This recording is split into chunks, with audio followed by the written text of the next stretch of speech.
Mais parle fort, je suis sourd comme un pot. C'est vrai.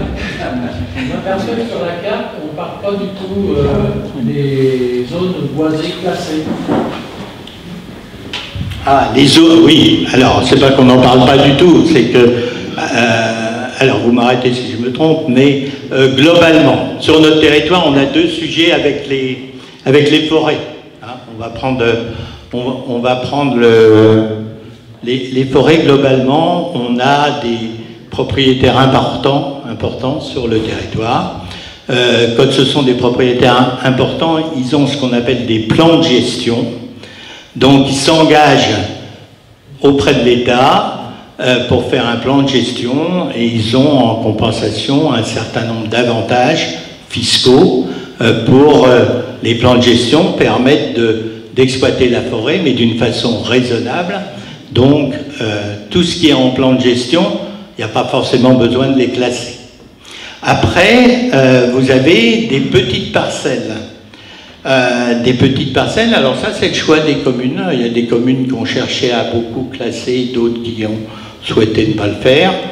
Ce qui est sûr, c'est qu'aujourd'hui, quand vous êtes propriétaire d'un bois, qu'il soit grand ou petit, vous n'avez pas le droit de le mettre à nu. Vous n'avez pas le droit de lui donner une autre destination. Donc, la protection, elle existe déjà. Ce qu'on ne voulait pas trop faire, c'est faire du classement sur du classement et que le retraité qui a 20 arts au milieu d'un ensemble se dit tiens, il fait beau et j'ai plus assez de stock, je prends ma tronçonneuse, je vais faire une journée et puis finalement je trouve qu'il y a un beau chêne mais il n'est pas vendable, je le mets par terre et j'en fais du bois de chauffage. S'il n'a pas fait sa déclaration, il va au-devant d'ennui. Bon, on est assez normé en France, excusez-moi, mais on est même trop normé en France, c'est mon point de vue personnel, ça n'engage que moi.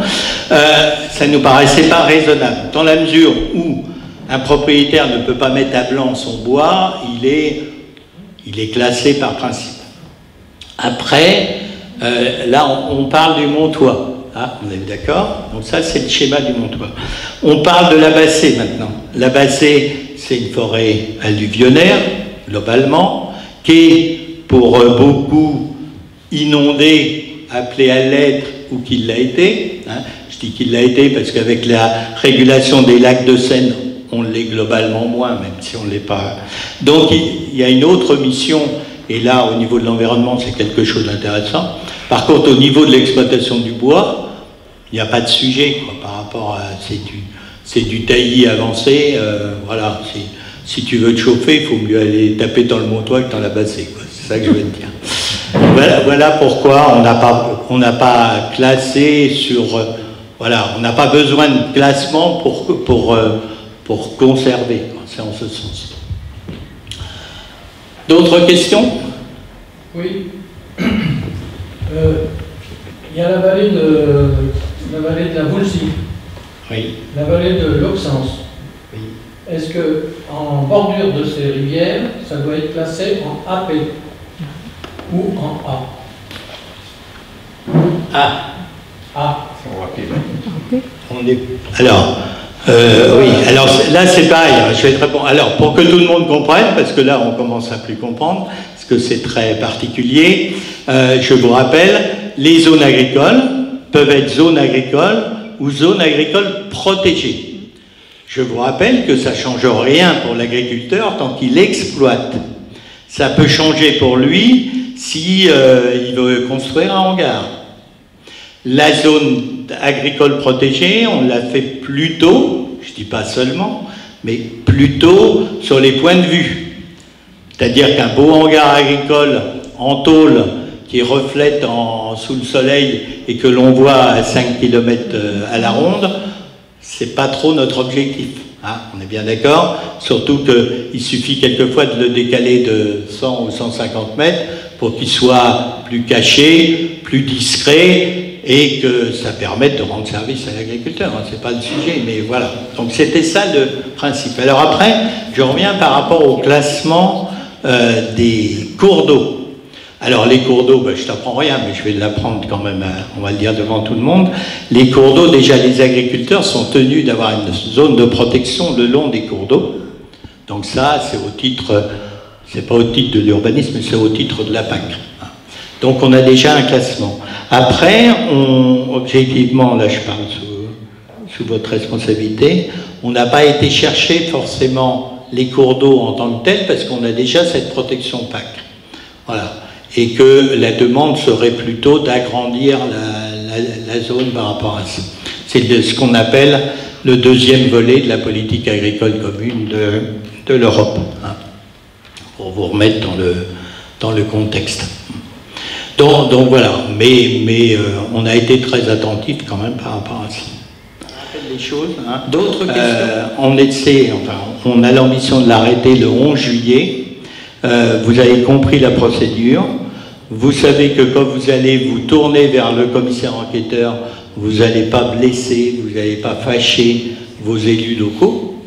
Ça fait partie du sujet parce que ça fait partie aussi des sujets plus individuels. Vous comprenez bien que sur 42 communes, quand on fait des classements par rapport à des objectifs, on sait les interdits, mais on a du mal à aller aux petits bouts de parcelles, etc. Donc il peut y avoir des choses qui ont peut-être pas été traitées comme vous le souhaiteriez, ou que l'on n'a pas traité du tout parce que voilà. À 42 communes, quand même, je vous rappelle, c'est une belle histoire, mais de temps en temps, on prend des cachets des Feralgans, hein, quand même. Parce que, voilà, on ne peut pas être sur pile-poil. Et ce qu'on disait tout à l'heure, on a un document abouti, mais qui n'est pas forcément... il y a forcément des erreurs dedans. Enfin, voilà, donc c'est pas... Que vous mettiez le doigt dessus, c'est tout à fait raisonnable. Hein. Donc voilà la suite à donner. La suite à donner, c'est d'espérer de pouvoir le rendre opposable en début 2025. Et j'ajouterai quand même un dernier mot qui m'est personnel, mais c'est important. Dans l'organisation vous savez, des instructions des documents d'urbanisme.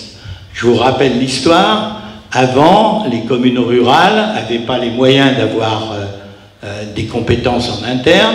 Donc on envoyait ça à la DDT et on se faisait instruire le dossier par l'État, pour faire court. Objectivement, c'était confortable. C'était confortable. Je vais prendre un cas personnel au titre de ma commune. J'avais été contesté sur une construction où la personne m'attaquait en disant « Monsieur le maire, vous avez donné un permis de construire parce que vous n'auriez pas dû le donner, parce que vous avez fait du favoritisme par rapport à cette personne. » C'était une histoire il y a 20 ans. J'ai ressorti le document, sauf que j'avais le document où j'avais le quitus de l'État me disant « c'est tout à fait possible, je vous invite à accepter le projet et à signer le permis ». Moi j'ai ressorti ça et puis j'étais tranquille. Malheureusement, l'État n'instruit plus directement, donc la communauté de communes a constitué un pool d'instruction pour les communes qui le souhaitent. Ce n'est pas une obligation, mais pour les communes qui le souhaitent. Et ça nous permet de travailler en collaboration directe avec les différentes communes.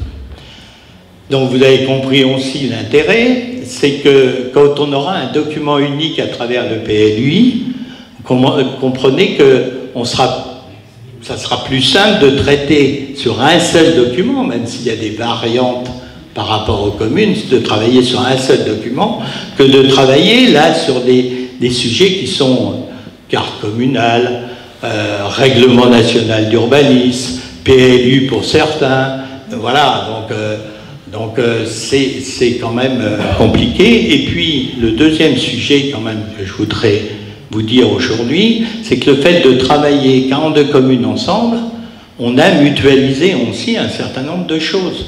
On a rationalisé un certain nombre de choses. Alors tout n'est pas parfait, mais je vais vous donner un exemple. Je ne sais pas, la commune de Passy, combien d'habitants? 46 habitants, merci. 46 habitants, la maire nous dit, moi, vous savez pas, le PLUI, je vous suis, mais ce que je veux, c'est pas de construction chez moi. C'est un choix. il n'y a pas de discussion. Sauf que quand les documents d'Île-de-France nous arrivent et nous donnent un quota par commune, ben vous comprenez bien, quand vous avez 3-4 communes qui font ça, vous vous dites, je vais pouvoir en partie satisfaire d'autres communes. Donc c'est un vrai sujet par rapport à ça. Ah, donc c'est aussi un sujet de mutualisation, donc ça a un intérêt. Pas d'autres questions? Eh bien écoutez, très heureux d'avoir pu échanger avec vous. C'est important. Suivez toujours les documents d'urbanisme parce que c'est aussi l'ADN des territoires. Et puis, rendez-vous sans doute pour une autre fois dans un autre contexte. Merci.